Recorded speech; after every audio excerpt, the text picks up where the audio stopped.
Hello everyone, welcome back to Factorisation Part 4. This is Avneet from PlanetSpark. In today's video, we are going to discuss two very important identities. A plus b whole square is equal to a square plus b square plus 2ab, and a minus b whole square is equal to a square plus b square minus 2ab. We'll use these two identities to factorize the algebraic expressions. Now to begin with, a plus b whole square, that's a very important algebraic identity, is equal to a square plus 2ab plus b square.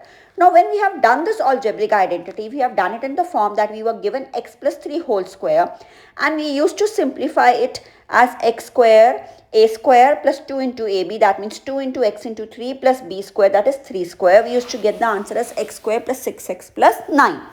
This is what we have done in algebraic expressions when we were doing how to simplify using the identity. But now we would be given the expression as x square plus 6x plus 9. And I have to factorize it, write down the factors as x plus 3 whole square. For example, if I am given x square plus 10x plus 25, we know that just take the first term, x is the square of x, and last term 25 is the square of 5. Now to put in the values of a as x and b as 5 and see that with middle term we are getting 10. Yes, 2 into x into 5 is 10x. So x plus 5 whole square. We have to find out its factors. Similarly, a minus b whole square is equal to a square minus 2ab plus b square. When we used to solve this using this identity, if I am given the question x square minus 6x plus 9, let's factorize this. X is the square of x square.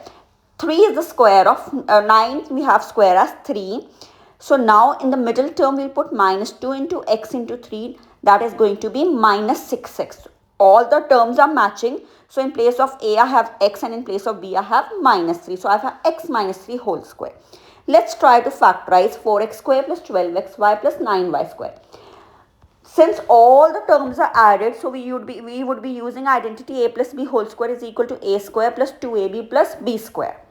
Now in this identity, check the first term. 4x can be written as 2x whole square. Now check the last term.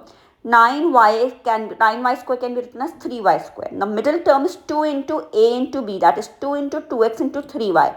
2 into 2x, 4x into 3y is 12y.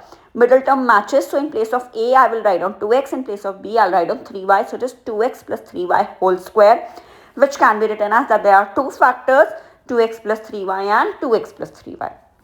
Moving on to the next one, 9a square minus 24ab plus 16b square.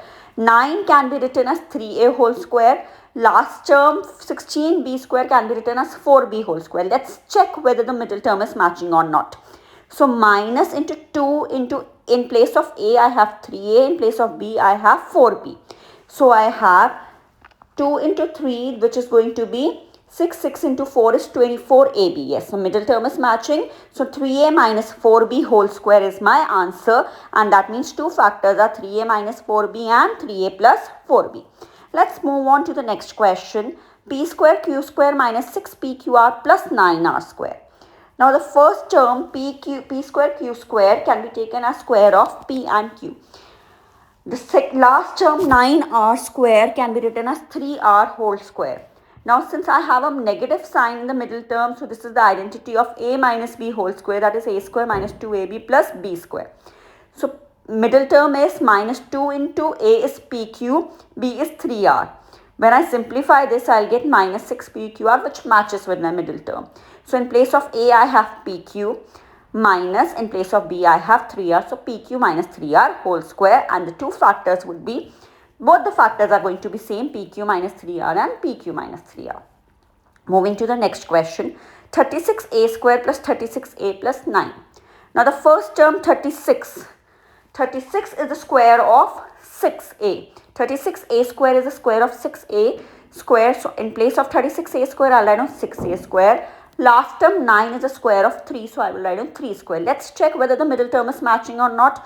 2 into 6a into 3. 2 into 6 is 12, 12 into 3 is 36a. Matching, the middle term matches.